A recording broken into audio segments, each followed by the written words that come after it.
Hi kids, Kinnari Zariwala once again with you. और आज के हमारे इस सेशन में क्या करेंगे हम?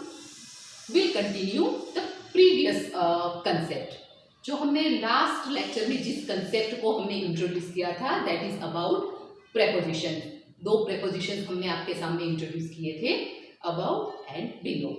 Above means upper position, below means lower position. Clear?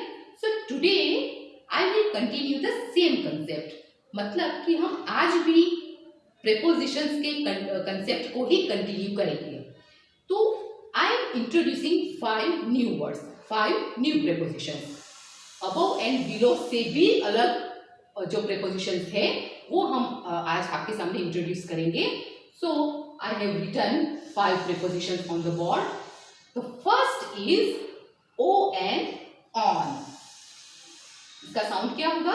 On. इस तरह से प्रोनाउंस करेंगे, ऑन। एंड ऑन कौन सी पोजीशन हमें डिफाइन करता है?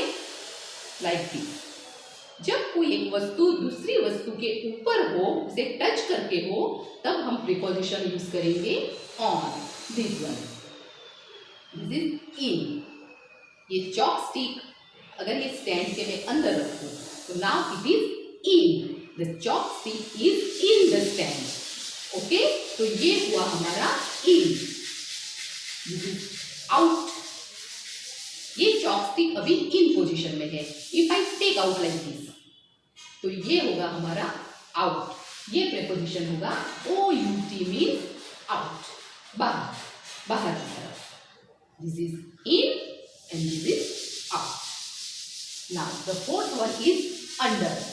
अगर मैं किसी वस्तु को एक दूसरी ऑब्जेक्ट के नीचे रखूं, नीचे लाइक दिस, मैंने ये वस्तु को ये स्टैंड के नीचे रखा, तो दिस इज अंडर। तो ये हमारा प्रीपोजिशन होगा under. Okay, and the last one is near. जब कोई दो ऑब्जेक्ट्स एक दूसरे के साथ पास में हो, ना ऊपर ना नीचे ना अंदर ना बाहर, बट लाइक दिस, पास में, तो we will use the preposition near. Clear? So on ऊपर, इन अंदर, आउट बाहर, अंदर नीचे, नियर पास में। Okay, so these are the meaning of this preposition. अब इस प्रीपोजिशन की पोजीशन को मैं एक सिंपल से एग्जांपल के थ्रू आपको बताती हूँ। So here I have one glass. What is it? Glass. We used to drink water. And in my second hand, I have one pen. Okay? So I have two objects.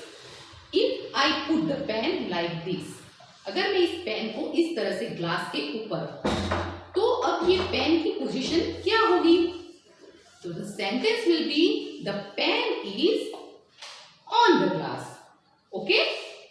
If I keep it like this, मैंने pen को glass के अंदर रखा। अंदर, pen कहाँ है? Glass के अंदर। तो दिस इज इन।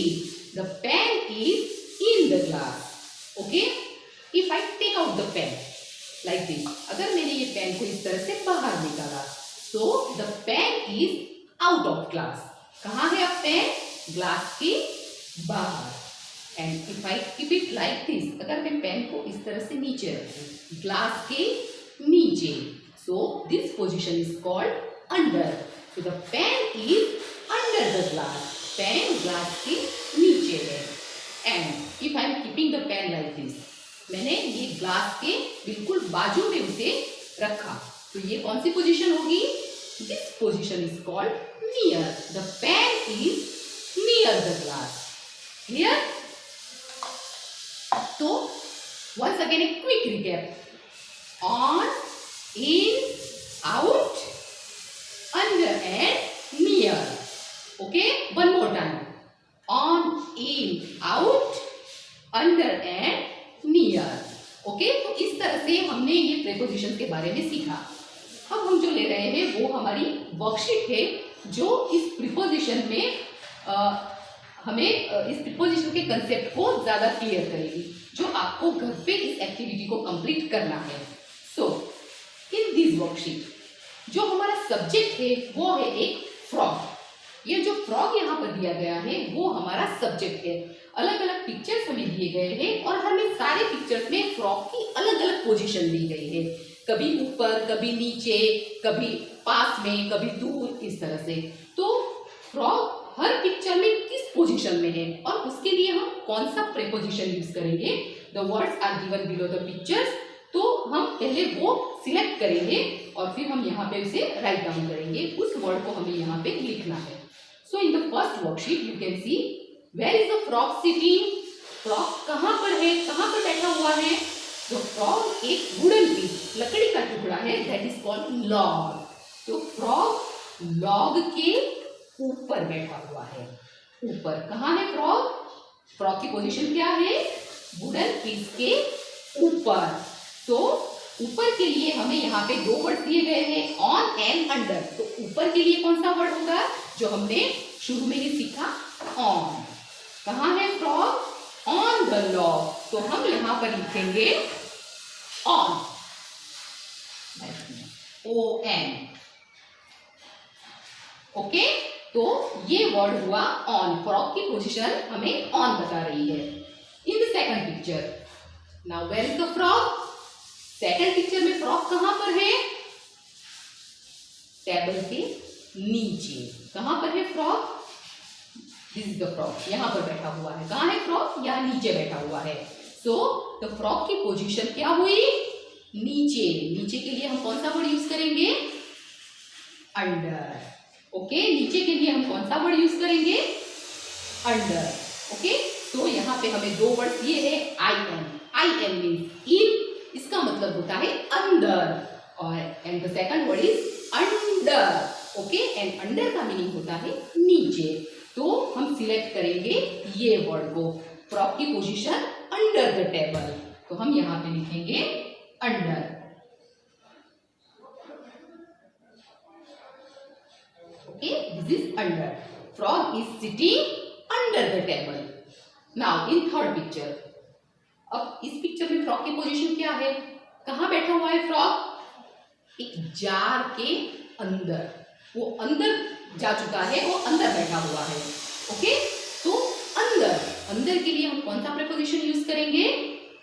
इन। हमें दो वर्ड्स दिए हुए हैं, IN, इन एंड अंडर। तो इन का मतलब होता है अंदर। जब कोई एक वस्तु दूसरी वस्तु के अंदर हो तब हम प्रीपोजिशन यूज करेंगे इन। तो यहाँ पे भी फ्रॉग जार के अंदर है, तो हमारा प्रीपोजिशन होगा इन। तो हम यहाँ पे लिखेंगे इन। इन फोर्थ पिक्चर, अब यहाँ पे फ्रॉग की पोजीशन क्या है? Where is the frog sitting? Near the tree branch. ये एक पेड़ की ब्रांच है, उसके बाजू में, लाइक दिस, इस तरह से। तो ये पोजीशन कौन सी हुई? नियर। तो यहाँ पे भी हमें टू वर्ड्स दिए हुए हैं, NEAR near and UNDER under. तो near, the frog is near the tree branch. कहाँ पे है? ब्रांच के नियर, उसके पास बैठा हुआ है। तो हम ये वर्ड नियर ब्लैंक में लिखेंगे। This is the answer for this position, near. The frog is near the tree branch. And in last picture, where is the frog? देखिए, अब ये जो लास्ट पिक्चर है उसे हम इस पोजीशन के साथ कंपेयर करके देखते हैं। ओके, ये पोजीशन में फ्रॉग जार के अंदर था, तो हमने इन लिखा, और ये पोजीशन में जो फ्रॉग है वो जार से बाहर आ चुका है।